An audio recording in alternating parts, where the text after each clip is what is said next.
Pero hay algo donde él no puede cruzar, que es el libre albedrío.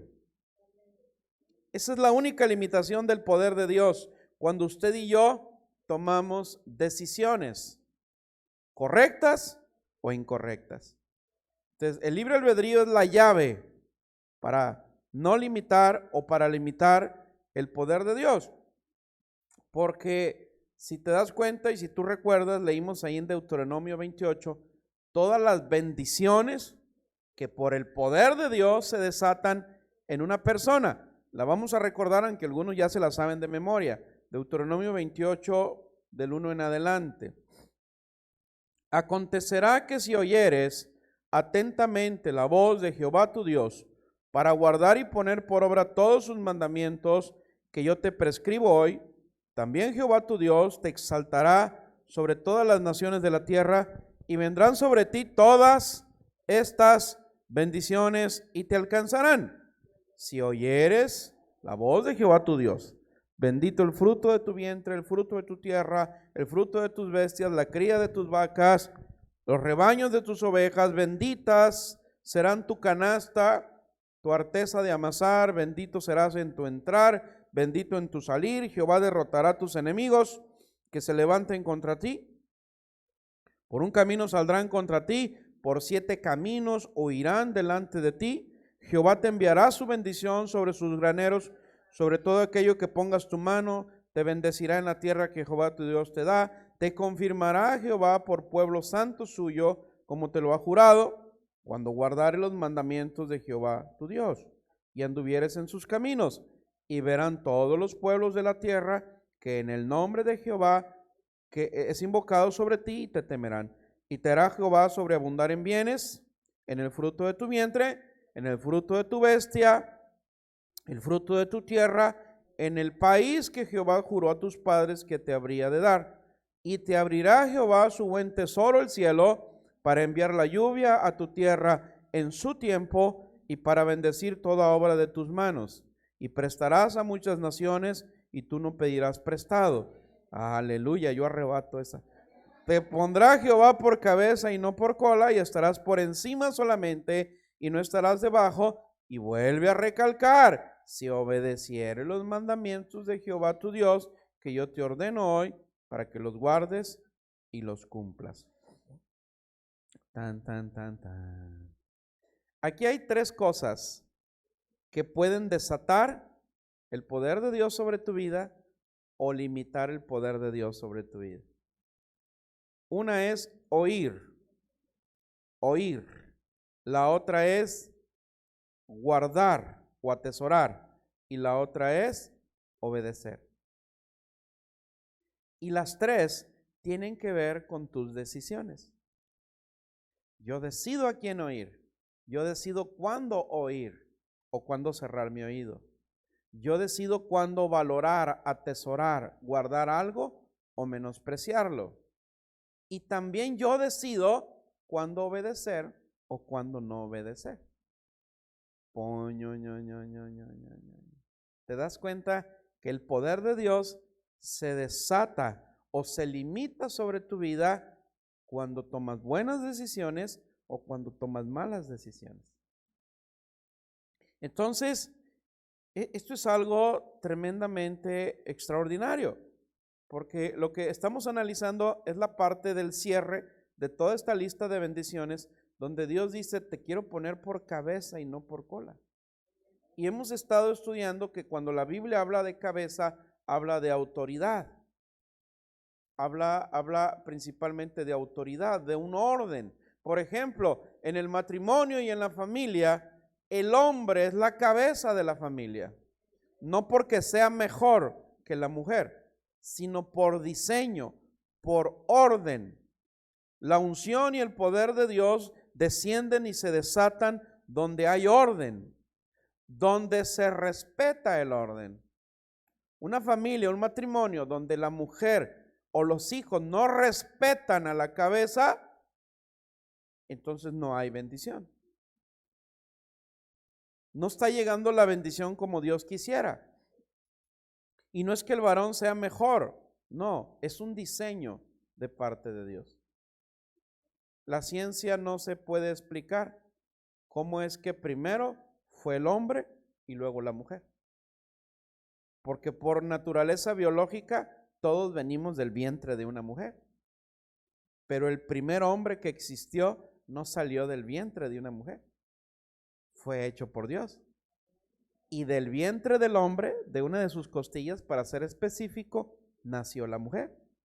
Esto la ciencia no lo puede explicar. Entonces, desde ahí Dios estableció un orden. Y cuando respetamos el orden, hay bendición. Alguien puede estar pensando, es que el pastor no sabe ni qué onda con este hombre que tengo en la casa. En lugar de ser cabeza, es medio cabezón, pero respétalo, hónralo, enséñalo a liderar. Hay mujeres que son mucho mejor líderes que su esposo, pero eso no significa que tengas que pisotear el orden que Dios estableció en su vida. Y vamos a anunciar luego una de matrimonios para no meterme mucho en Honduras. Vamos a hacer el domingo más live, luego vamos a tener una de matrimonios. Pero cuando tú respetas el orden, es como en la iglesia. El pastor es la cabeza, bueno, Cristo es la cabeza de la iglesia, humanamente el pastor es el principal responsable, no porque sea mejor, sino por orden, por diseño. Y cuando yo respeto eso, entonces la bendición de Dios viene sobre mi vida. Es como en la familia, papá y mamá son cabezas, y si los hijos respetan el orden, hay bendición en sus vidas. Pero cuando no respetamos esto, entonces algo está distorsionado. Entonces Dios dice, al final, te pondrá Jehová por cabeza y no por cola. Esto significa recuperar mi autoridad como hijo de Dios, recuperar el dominio. Dios le dijo a Adán, vas a gobernar, vas a juzgar la tierra, tú vas a tener control sobre la tierra, pero eso Adán lo perdió cuando decidió pecar. Perdió esa autoridad, misma autoridad que ahora a través de Jesucristo, de la fe en Él, podemos recuperar. Jesús viene como un segundo Adán a recuperar lo que el primer Adán perdió. Esto es bien importante, por eso replica el Señor varias veces, si obedecieres, si oyeres atentamente, si obedeces de corazón y si valoras y guardas mi palabra. Jesús es el verbo de Dios, Él es la palabra. Y cuando yo obedezco la palabra, el mandamiento del Señor, estoy obedeciendo a Jesús. Y estoy recuperando la autoridad que perdí por causa del pecado. Vimos muchos ejemplos, los 12 discípulos que tú y yo vivimos el evangelio por fe a través de la palabra, pero ellos lo vivieron en carne propia. Imagínate, si tu vida y la mía son cambiadas y transformadas por la fe en la palabra escrita, ahora imagínate la vida de ellos. Cómo sus vidas fueron cambiadas y transformadas, aunque no faltó quien batalló, que ni viendo creía, ¿se acuerdan? De este cuate, ¿cómo se llamaba? Tomás, que ni viendo creía. Estando viendo ahí el verbo de Dios viviente ahí frente a él, y no creyó hasta que metió su mano en su herida y tocó la sangre de Jesús. ¿Y qué hace la sangre de Jesús? Lava, limpia, purifica, perdona. Y entonces metió su mano, primero tocó la sangre de Jesús, fue perdonado, fue limpiado de su pecado de incredulidad. Y número 2, tocó la luz de la presencia que salía de su herida. Si hubiera tocado la luz primero, en ese momento cae muerto Tomás, porque nadie podía tocar la gloria y la santidad de Dios sin morir. Pero primero tocó la sangre, y la sangre perdona, limpia, purifica, y luego tocó la luz. Y hasta que tocó la luz dijo, ¡ah, Señor mío y Dios mío! Hasta entonces creyó. Entonces la sangre de Jesús nos permite hacer una limpieza, una higiene en todas las áreas de mi alma, para que luego la luz del Señor me permita ver su poder manifestado en mi vida. Y esos 12 hombres, imagínate si no hubieran conocido a Jesús, pues nadie hubiera hablado de ellos. Sus vidas hubieran pasado como un cristiano estándar, ¿cómo podríamos decirlo? No, está muy feo eso. Es que hay medio estándar y hay super cristianos. Sí, o sea, porque dijo el Señor, o frío, o caliente o frío, y también hay tibios. Entonces, un cristiano estándar es aquel que hace lo que tiene que hacer y no deja de hacerlo, pero no pasa de ahí. El cristiano light es el que medio hace y medio como que ahí y nunca pasa nada en su vida. Y el cristiano estándar es el que, o sea, no deja de hacer lo que tiene que hacer, pero no intenta hacer algo más. Su vida pasa en gris y puede llegar el momento en que se aburre de su vida cristiana porque no está pasando nada más. Y estos hombres yo creo que pasaron de esa etapa de haber vivido una vida X gris a una super etapa de un cristianismo lleno de fuego, lleno de milagros, lleno de señales. Y entonces fue tan impactada la vida de estos hombres sin estudios, sin letras. Algunos eran pescadores, bueno, había otros, eran un médico, había un cobrador de impuestos, etcétera, etcétera. Pero lo que podemos ver es que hasta la fecha seguimos hablando de esos 12. ¿Por qué? Porque se mantuvieron cerca de Jesús. Se mantuvieron cerca de Jesús. Salieron del anonimato. Tú puedes ser cristiano toda tu vida, pero si no estás cerca de Jesús, no vas a salir del anonimato. Tus vecinos no van a saber que eres cristiano o cristiana. Hay veces que ni en la familia saben que somos cristianos. Ni en la familia saben. Entonces somos cristianos de closet. Estamos en el anonimato. Cuando Jesús ya me sacó del anonimato, pero yo no quiero salir de ahí, tengo temor o simplemente no me interesa crecer más. Bueno, estos hombres decidieron estar cerca. Jesús llamó a 12. De toda la multitud, nada más 12 quisieron estar con él. De los 12, nada más 3 estaban cerca de él cuando subió al monte de la transfiguración. Nada más 3 quedaron en la cruz. Cuando lo colgaron de la cruz, nada más 3 quedaron ahí. De los 12, solo 3. Y de los 3, solo 1 se recostaba en su pecho. Y a ese le dijo, te encargo a mi mamá. Mujer, hey, tu hijo, hey, te encargo a mi mamá. De los 12, nada más a 1 le encargó lo que más amaba. Entonces es nuestra decisión. O soy del montón, o soy de los 12, o soy de los 3, o soy el único que me acerco, o soy el único que me recuesto en su pecho. ¿Estamos aquí? Son decisiones. A mí constantemente me preguntaban, pastor, ¿Jesús tenía preferidos? Porque bueno, me juzgaban de que yo tenía preferidos en la iglesia. Gente que estaba muy cerca de mí. Y mucho tiempo yo callaba porque no tenía una respuesta clara, pero alguna ocasión vimos un sermón donde literalmente la Biblia dice que Jesús tenía un discípulo preferido. ¿Por qué? Pues porque Él es soberano. 2, porque solamente 1 de entre los 12 decidió estar cerca de su maestro. Por eso era su preferido. Jesús no podía obligar a los otros 11 a estar cerca de Él. Aceptó al único que decidió acercarse a Él. Es como en tu casa, tienes varios hijos. De todos nada más uno te abraza, te besa. A lo mejor los otros son más huraños, más secos. Y obvio que eso te agrada. Obvio, los amas igual a todos, pero no todos te tratan igual. ¿Estamos aquí? Entonces, tu vida y la mía, estamos en una etapa donde el Señor nos está llamando a salir del anonimato, a ser cabeza y no cola. Cola es ir siguiendo a todos. Ahí va, hay que seguirlo. Ahí va, hay que seguir. No, hay que ser cabeza. Tener iniciativa.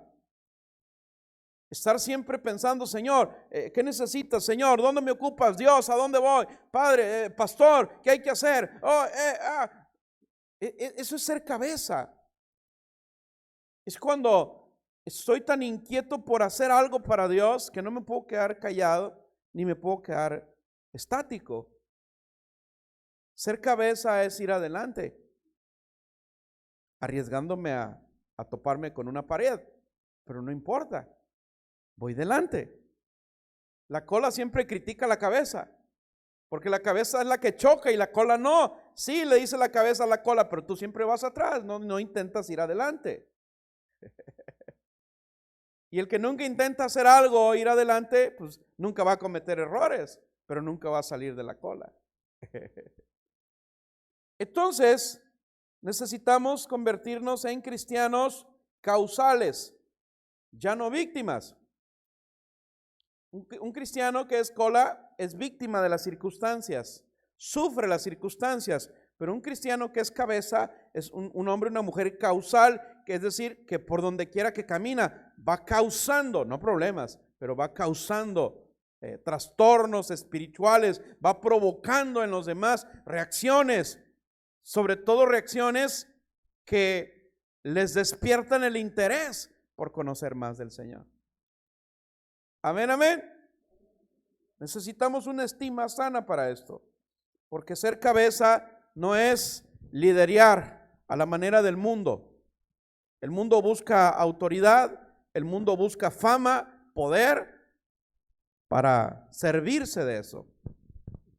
Bueno, en el reino de los cielos no es así. Dijo el Señor, el que quiera ser grande, el que quiera ser más importante, tiene que servir a los demás.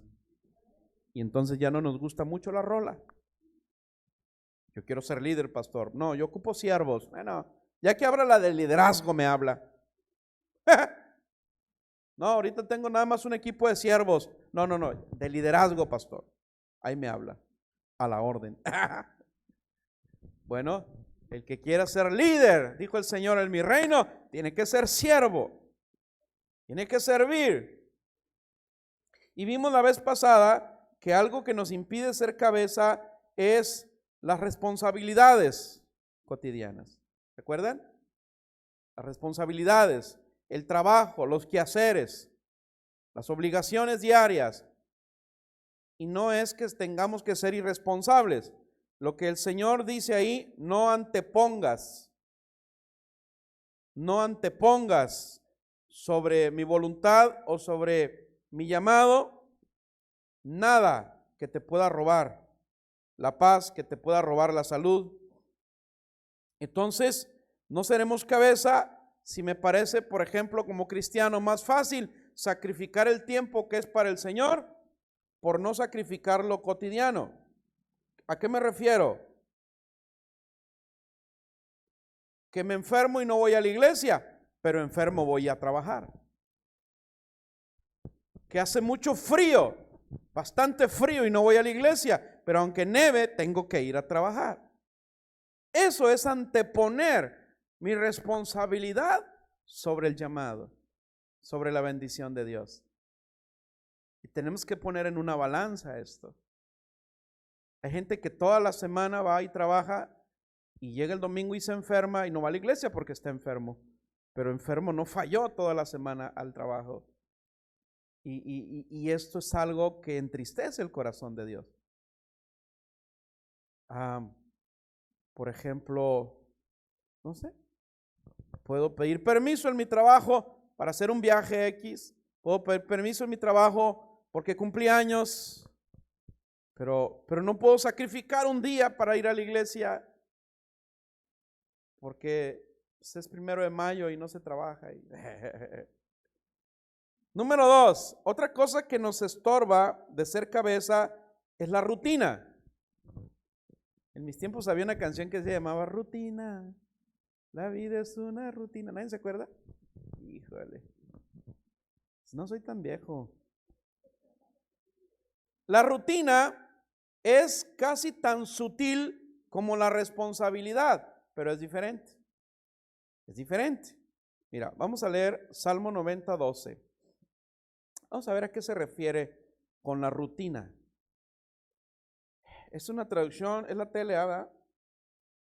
Enséñanos a pensar cómo vivir, para que nuestra mente se llene de sabiduría. Otra versión dice, Dios, haznos entender que la vida es corta para así vivirla con sabiduría. Bueno, ahí va. Una buena rutina no tiene nada de malo. Lo malo es cuando esas rutinas se vuelven rituales vacíos. Cuando esas rutinas se vuelven un estancamiento que no produce. Es como tener una jaula religiosa. La rutina no es levantarse todos los días y a la misma hora tomarte el mismo café todas las mañanas, sino que la rutina también puede ser venir los domingos a la iglesia, pues porque es domingo. Se puede convertir en rutina, ¿sí? Venir a la iglesia los domingos o los miércoles, pues porque ya es día de ir a la iglesia. Entonces, lo que Dios quiere enseñarnos para hacer cabeza y no cola es que no permitamos que lo sagrado se vuelva común. Que no permitamos que lo sagrado de Dios se vuelva algo común. No se te vuelva una rutina. Antes la Santa Cena se celebraba cada domingo. Escucha bien. En nuestra iglesia la celebrábamos cada domingo. Pero vimos que a la gente se le volvía rutina. Y entonces se decidió hacerla cada primer domingo de cada mes. Porque de repente caemos en una rutina. Y entonces lo sagrado lo estamos volviendo algo común. Por eso es bien importante, por ejemplo, en la alabanza, cánticos nuevos, palabras nuevas, sentimientos nuevos, así como, por ejemplo, el gimnasio, las rutinas que no se cambian. ¿Qué pasa cuando no cambias una rutina por mucho tiempo? Sí, el músculo se acostumbra y deja de crecer. Deja de crecer. Es lo mismo en lo espiritual. Así como los músculos se atrofian, también la fe, que es un músculo espiritual, comienza a atrofiarse. Comienza a entrar en rutinas. Yo viví muchos años con los músculos espirituales atrofiados. A mí me enseñaron a ir a la iglesia desde niño, todos los domingos a las 7 de la mañana. ¿Y sabes por qué iba? Pues porque me daban una feriecita para comprar churros ahí en la plaza. Yo iba todos los domingos a las 7 de la mañana a misa porque al salir me iba a comer unos churros. Algunos me están entendiendo, ¿verdad? Desde niño no sabía ni lo que decían ni lo que hacía.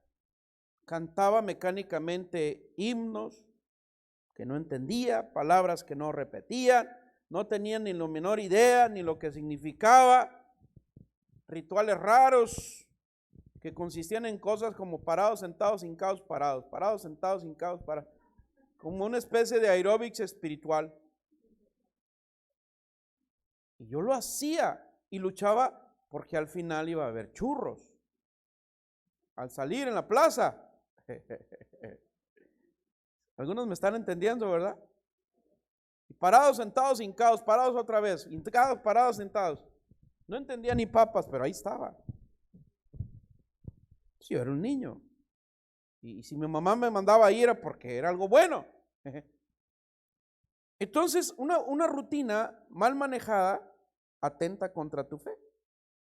Y para que seas cabeza y no cola, para que la gente te vea y se inspire en ti y anhele conocer a Dios, necesitas superar tus rutinas. Necesitas hacer algo más de lo que estás haciendo hasta ahora. No hagas de lo sagrado algo común. No vengas a la iglesia por venir. Intenta algo más. Amén. Y si ya se le hace aburrido el sermón el domingo, pues éntrele al grupo de anfitriones, apúntese. Oigan, quiero servir, ¿qué tengo que hacer? Y ahí le van a decir lo que tiene que hacer. Ahora, quiere adrenalina, ¿verdad? Que no se le haga algo así rutinario. Pues véngase los sábados a lavar baños, a trapear, a pintar. Mira, aquí ayer andaban mujeres, niños y varones pintando. Y gloria al Señor. Eso es salir de la rutina. Es dar el extra. Jesús dijo, si alguien te pide que lo lleves una milla, cárgalo 2. Si te piden la capa, dale también la túnica. Es decir, sal de la rutina, sal de lo que sabes hacer, haz algo más. No vengas a la iglesia por venir. Antes de venir, dile, Señor, voy a ir a la iglesia, pero necesito que me hables, necesito que me digas, necesito que me bendigas, necesito que avives en mí la pasión de ir a adorarte de todo corazón. Amén, amén. Entonces, a veces no nos damos cuenta como cristianos, pero la rutina nos va atrapando. Satanás es muy sutil, muy sutil. Es de los que avientan la piedra y esconden la mano. ¿Sí? A estas alturas de tu cristianismo, el diablo ya no te va a probar, no te va a tentar, por ejemplo, a través de una mujer, de una prostituta, vamos a decirlo así, no te va a tentar con eso, en el caso del varón. Ya no te va a tentar con un bote de cerveza o de tequila. Pero la tentación de Satanás es envolverte en una rutina tediosa, en una vida gris. Y un día sin darte cuenta, ¡zas!, estás en el vicio de la rutina y ya no intentas hacer algo más. Tan, tan, tan, tan. Eclesiastés 3:9. ¿Qué provecho saca el trabajador de tanto trabajar? He visto todo el duro trabajo que Dios dio a los seres humanos. ¿Para qué? Para mantenerlos ocupados. Yo le dije, a ver, Señor, ¿cómo está este rollo? A ver, ¿cómo que? Sí, dijo el Señor, es que antes del pecado, el hombre, la mujer, no tenía que estar tan ocupado porque su mente estaba sana. Pero después del pecado, su mente se corrompió. Y entonces, al no hacer nada, hay un dicho, un refrán que dice que la ociosidad es la madre de todos los vicios. Una mente ociosa, una mente con pecado, pero ociosa, nada más está maquinando maldades. El trabajo es una bendición. Aunque muchos digan, no, pastor, es malo trabajar, es tan malo que hasta te pagan para que lo hagas. No, el trabajo es una bendición, siempre y cuando no se te vuelva rutina, siempre y cuando no lo antepongas a lo sagrado de Dios. Es una bendición de Dios, es una estrategia de Dios para mantenernos ocupados, siempre y cuando estemos trabajando dentro de los parámetros de Él, o de lo contrario, le estamos dando lugar al diablo a que nos amargue la vida. Te lo digo por experiencia.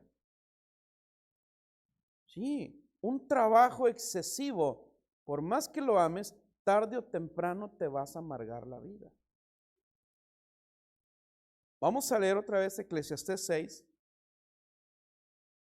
Dice, hay gente a la que Dios le da, ¿qué dice? No está todavía. Riquezas. Estoy leyendo una PDT. Hay gente a la que Dios le da propiedades, riquezas, honor. Fíjate, esto me gusta porque de repente hay gente que dice, no, es que esos que predican sobre la prosperidad de Dios, pues ahí está. Y luego dice, y honor, tienen todo lo que necesita y pudiera desear, pero luego Dios no le permite disfrutar de eso. Viene otro y se queda con todo. Eso está muy mal, no tiene sentido. Hola, hola, hola. ¿Para qué trabajamos? Pues para que chille la cazuela, pastor. ¿Para qué trabajamos? Pues para tener lana. ¿Para qué trabajamos? Pues para que la casa esté bien acomodada, bien arreglada. ¿Para qué trabajamos? Bueno, Dios nos da honor cuando logramos cosas, nos ganamos cierto respeto y honor acá en la tierra. Pero cuando yo hago de mi trabajo mi religión, cuando yo hago de la bendición de Dios mi religión y se me olvida hacer lo que el que me bendijo me está pidiendo, ahí donde Dios dice, ya no me permite disfrutar de eso. ¿Por qué? Porque estoy anteponiendo la bendición por encima del que me bendijo. ¿Sí estoy siendo claro? Estoy cuidando y disfrutando o tratando de disfrutar o estoy tan enfocado en la bendición, en este caso del trabajo, porque así dice ahí, que descuido al que me está bendiciendo. Te lo digo por experiencia. Yo era de los que trabajaban día y noche, día y noche. Aquí está mi esposa y mis hijos, que no me dejan mentir. Día y noche trabajaba. Había temporadas que 2, 3 días no iba a mi casa por estar trabaje. Entonces dice que esto no tiene sentido. No tiene sentido. Hay otra escritura donde dice, ¿de qué le sirve, de qué le aprovecha al hombre ganar el mundo entero si al final pierde su alma? Pierde el camino, pierde la conexión con Dios. Y de repente no nos damos cuenta y entramos en una rutina. Se va acabando, lo colorido de la vida se va acabando. Yo me acuerdo una vez que mi hermana mayor llegó, el primer televisor que tuvimos, un Panasonic así, de 2 metros por 1,5. Colores, era la primera a colores. Nah, hombre, ahí estamos. Pero de repente a los meses se fue perdiendo el color, Al rato el chapulín colorado era gris. Se le acabó el color. De rojo se hizo gris. Y muchas veces, hasta que se hizo blanco y negro.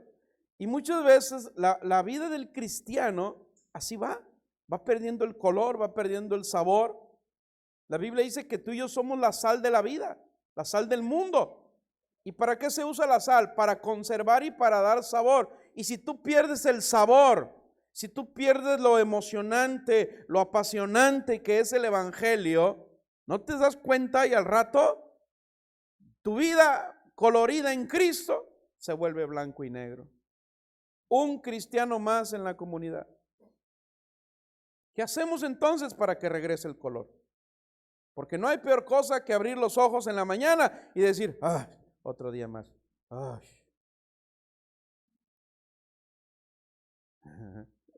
Abrir los ojos el domingo en la mañana, a la iglesia otra vez. ¿Cuándo caíste en esa rutina? ¿Cuándo te envolviste en la cárcel? ¿Cuándo? Yo era de los que preferían trabajar el domingo que ir a la iglesia. Me confieso, yo pecador. Prefería, estando a mi alcance. Era mi decisión hacerlo o no hacerlo. Y mucho tiempo yo preferí trabajar los domingos que ir a la iglesia, porque decía, no pasa nada. No pasa nada, Dios es bueno, Dios me perdona, Dios me bendice. Y sí, Dios me bendecía, pero ¿qué crees? Yo no podía disfrutar el fruto de mi trabajo. Cuando había tiempo no había dinero y cuando había dinero no había tiempo. Total, que yo y mi familia no nos dábamos cuenta que estábamos envueltos en una rutina y yo mismo con mis malas decisiones nos estaba arrastrando. ¿Cuándo caímos en esa rutina? Entonces Dios viene y me dice en Deuteronomio que Él va a sanar tu tierra, Él va a bendecir tu entrada y tu salida, Él va a bendecir tu economía, tus bodegas, tus hijos, serás cabeza y no cola. Pero ¿cómo voy a ser cabeza si yo creo que ni la cola soy a veces? Yo así me sentía. Yo era un esclavo de mi trabajo en aquellos tiempos y miraba cómo la gente era bendecida en la iglesia y yo decía, yo ni cola soy. Había momentos tan amargados en mi vida que no me sentía ni como cola, me sentía como lo que salía de la cola. Sí, amargado, triste, cabizbajo, meditabundo, frustrado, cuando la decisión estaba en mí. Pero no me daba cuenta. Yo era de los que decían, cuando algo te gusta hacer, lo puedes repetir 1000 veces todos los días. Yo era de esos. Y así lo hice por más de 10 años, hasta que entendí que no debo amar más algo o a alguien por encima de Dios, porque eso le da lugar a la amargura de mi alma. Yo aprendí que cuando amo algo o a alguien más que a Dios, mi alma entra en amargura. ¿Sí? Todos conocemos la historia de José ahí en la palabra, pero cómo José llegó y Faraón lo puso como el segundo. Después de ese Faraón llegó otro Faraón que no conocía a José y lo hizo a un lado. Ahí se acabó la historia de José. Y ese Faraón nuevo vio que había en Egipto más israelitas que egipcios. Y le dio miedo y dijo, caray, no me conviene porque si estos se rebelan, nos van a dar en la torre a los egipcios. Y los esclavizó a todos y los puso a hacer ladrillos. Y en Éxodo 1:14, en la palabra de Dios para todo dice, y les amargaron la vida, forzándolos a hacer adobes, ladrillos y todo tipo de trabajos en el campo, y los obligaron a trabajar arduamente en todo lo que les exigían.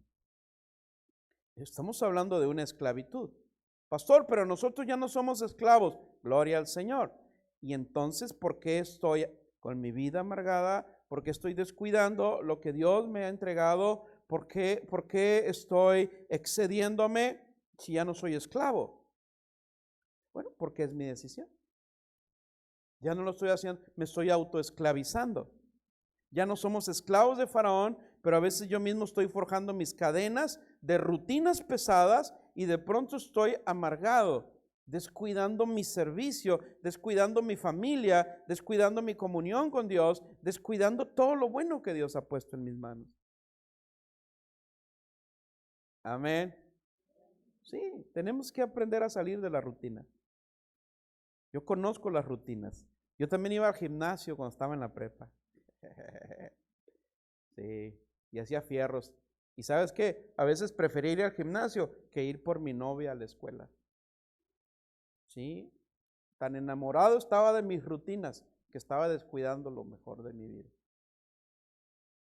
Entonces yo le dije a ella, ¿no te interesa un novio panzón? Sí, me dijo, antes dejé el gimnasio.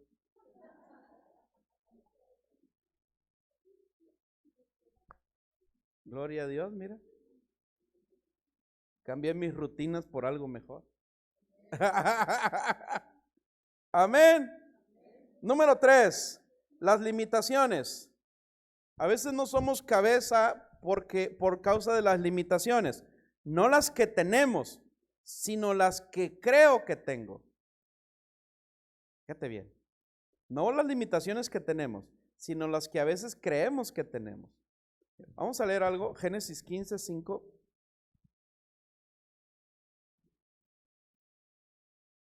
Luego Dios llevó a Abraham afuera y le dijo, mira bien el cielo, hay muchas estrellas, pero no las puedes contar ahora. Y siguió diciendo, pues bien, así ocurrirá con tus descendientes. ¿A dónde llevó Dios a Abraham? Afuera. Significa que Abraham estaba adentro. ¿De dónde? De su casa. Y en aquel tiempo las casas eran tiendas de campaña, de 4x4, de 3x3, de 2x2, X, Y, Z, ¿no? Entonces Abraham, imagínate a Abraham bajo un techo de 2 metros cuadrados o de 3 metros cuadrados, cuando hace la oración a Dios de que no puede tener hijos. Abraham le estaba diciendo, Dios, me has bendecido tanto y no sé ni por qué, no sé por qué me bendices tanto, ni siquiera tengo hijos a quien bendecir. Esa oración estaba haciendo Abraham dentro de un techo de 3x3. Cuando de repente Dios le dice, quiero que salgas de la tienda y veas las estrellas. Quiero que salgas afuera y veas las estrellas que se van a convertir en tus hijos. Y no se te olvide siempre en tu memoria, cada vez que veas las estrellas, Abraham, así van a ser tus hijos. Entonces yo me imagino que cada vez que anochecía, Abraham volteaba para arriba y se acordaba de lo que Dios le había dicho. Amén. Ahora Abraham era cabeza y no cola. Ahora Abraham estaba por encima. Abraham descubrió, cada vez que volteaba para arriba, que Dios estaba por encima de un techo de 3x3. Entonces, lo que Dios quiere enseñarnos es que no te pongas bajo techos que te impidan ver la gloria de Dios. A veces nuestra mente y nuestra mirada es tan limitada, tan estrecha, y pensamos como cola y no por cabeza, y entonces Dios dice, salte de ese techo, salte de esa limitación que crees que tienes y empieza a ver y a pensar como yo pienso y como yo veo, dice el Señor. Amén. Gloria al Señor. Entonces, a veces estamos tan enfocados en los techos que nos impiden ver la gloria de Dios.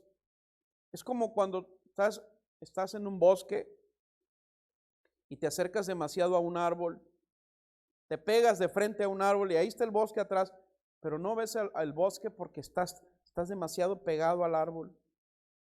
Estás demasiado enfocado en un árbol y ese árbol no te deja ver el resto del bosque. A veces así estamos los cristianos. No podemos ver el bosque porque estamos tan preocupados, tan enrutinados, tan ensimismados con algo que no podemos, con algo que no vemos el riesgo de que nos podemos topar con un desengaño amoroso, con una traición. ¿Sí? A veces se descompone el auto, a veces se descompone la licuadora, la lavadora no funciona. Hay gente que se les cae el mundo, se les arruina el día cuando se les descompone la cafetera. Se le arruinó la vida.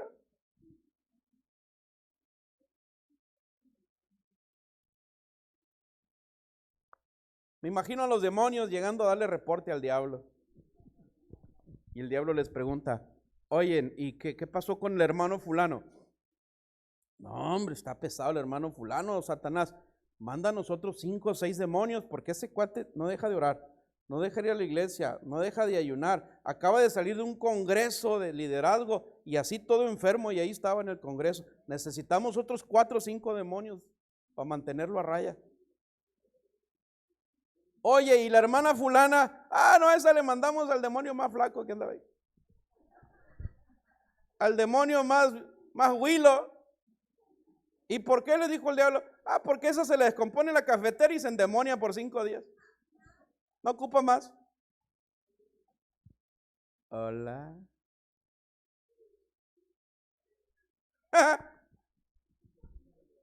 ¿Y por qué él se ocupa 4 o 5 demonios? Es que está yendo a la comunidad cristiana de Navojoa. Sí, ocupamos refuerzos con ese.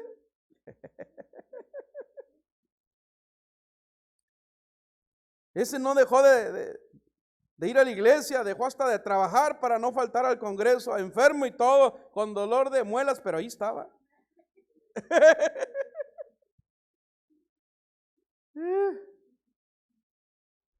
¿Cuántas bendiciones nos hemos perdido por estar bajo un techo de 2 metros cuadrados? Mira, aquí anda una mosca cristiana. Sí me bañé, ¿eh? Nos ahogamos en un vaso con agua. Ahora, Dios está urgentemente listo para usarte. Pero cuando te sientes limitado, nunca vas a estar listo. Nunca vas a estar listo, nunca vas a tener el dinero suficiente, nunca vas a tener el tiempo suficiente, nunca vas a tener la energía suficiente. Y eso es lo que te va a hacer ser un cristiano de cola. Que constantemente digas, no puedo. Tú mismo te limitas, vas a estar limitado el resto de tu vida.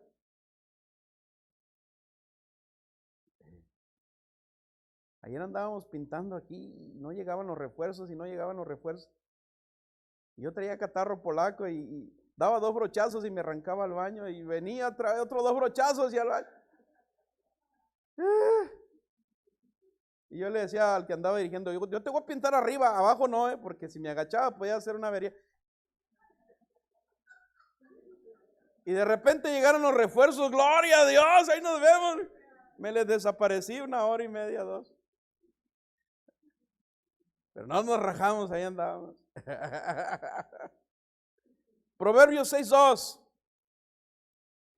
¿Qué dice? No te ates con los dichos de tu boca. Proverbios 6:2. No te ates con los dichos de tu boca. Es que no tengo dinero, pastor. Es que no tengo tiempo. Es que estoy enfermo. Es que.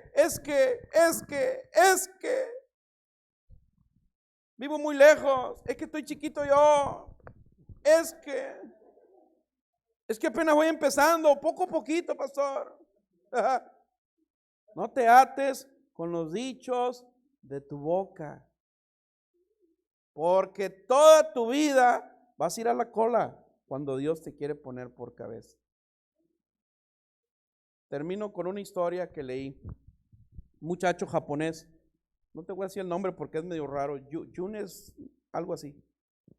Este muchacho nació con una deformidad física, nació sin su brazo izquierdo y nació y desde muy niño a él le atraía mucho el taekwondo, el karate, taekwondo.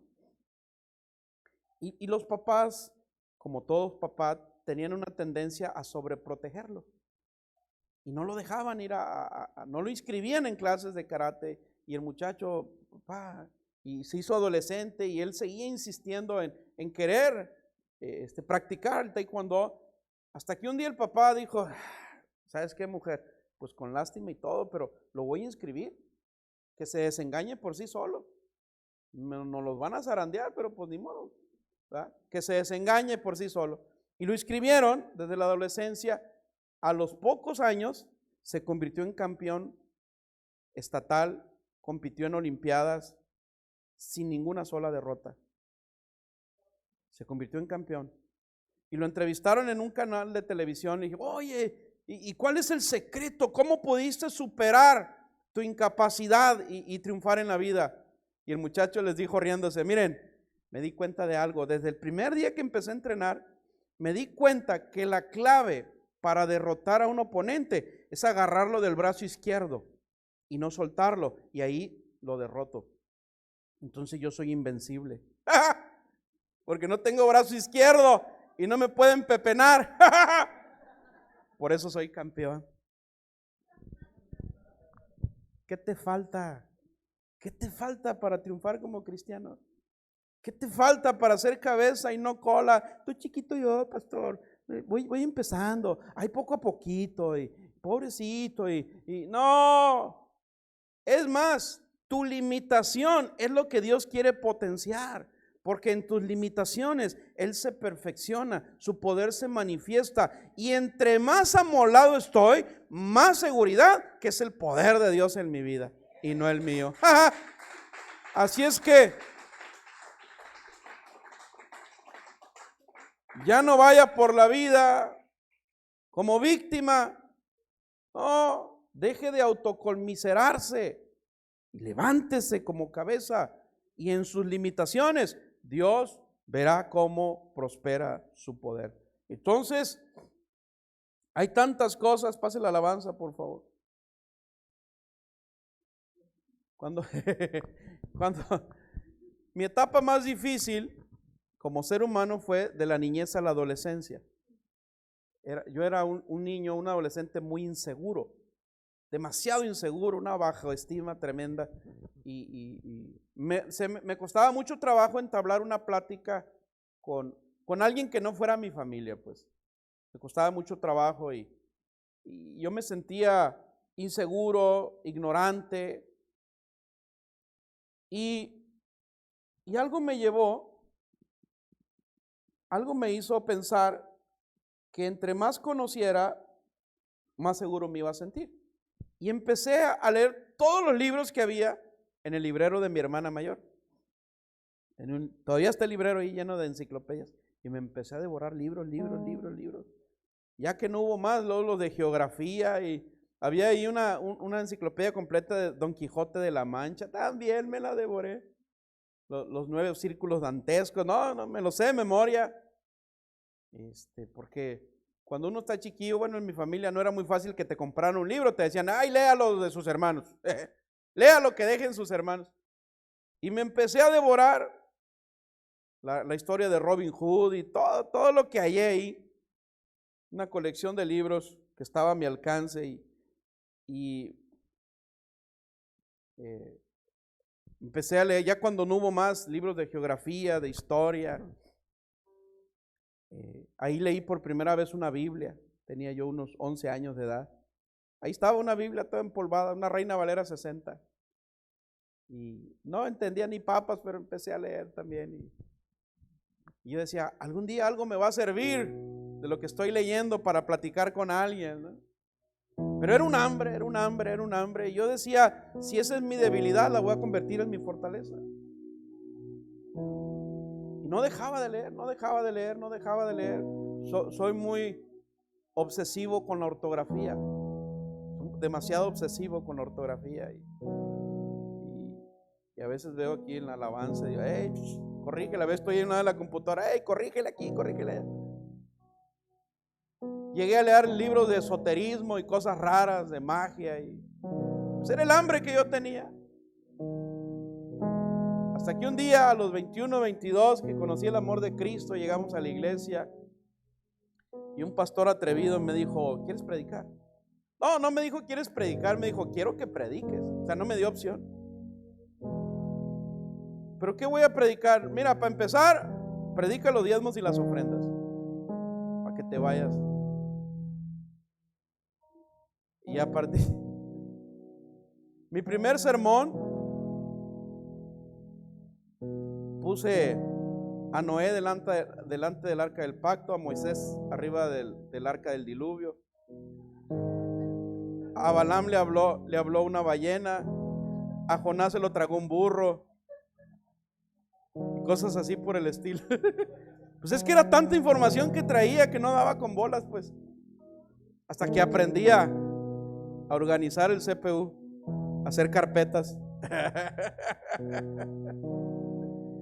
Y bueno, hasta la fecha, yo le digo a mi esposa, yo no me puedo dar el lujo de enfermarme, menos de gripa y de ronquera, porque es donde Dios me usa.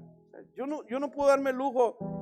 Y se ríen de mí porque todavía uso atomizador con alcohol para las manos, porque tengo un mal hábito de tocarme la cara seguido y me desinfecto la mano a cada rato. Y él no le hace que se rían de mí, pero no me puedo dar el lujo de enfermarme.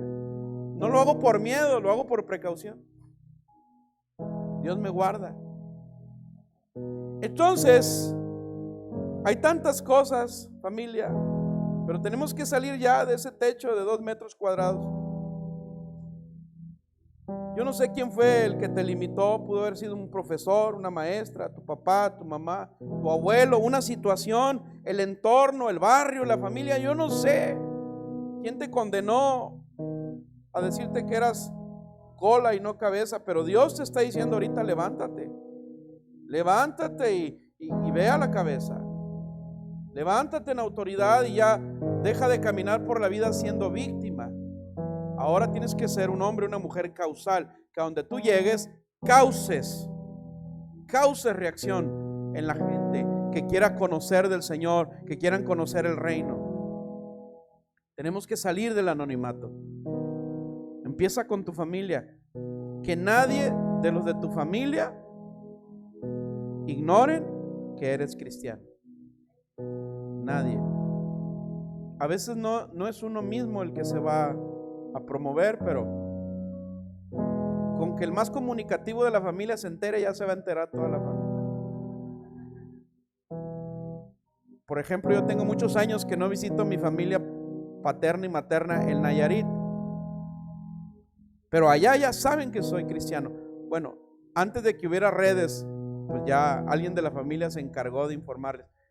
y nos hablan, o qué padre sermón, tío, y cosas por el estilo. Bueno, sí, pero hay que salir del anonimato, pues. Hay que salir del anonimato.